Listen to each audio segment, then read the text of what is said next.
Si tu as déjà développé une API, tu as sûrement entendu dire qu'il faut hacher le mot de passe d'un utilisateur.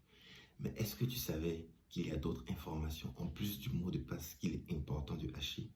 En fait, dans cette vidéo, je vais te dire tout ce qu'il est important de hacher dans une base de données lorsqu'on développe une API.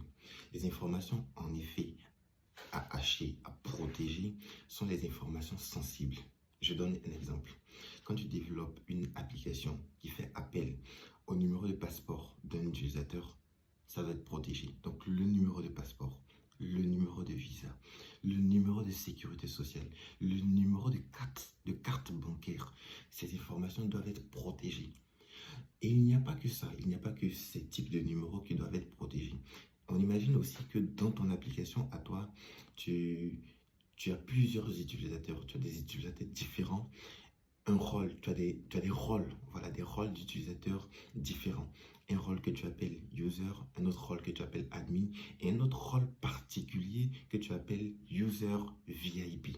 Et tu aimerais donc que dans ton application à toi, les utilisateurs qui ont le rôle user VIP aient leur numéro de téléphone et leur adresse email protégée. Tu n'aimerais pas qu'un utilisateur ou quelqu'un puisse voir de manière réelle l'adresse email et le numéro de téléphone de ce type d'utilisateur. Donc la solution qui se présente à toi, c'est de protéger ces adresses email de ce type d'utilisateur et leur numéro de téléphone.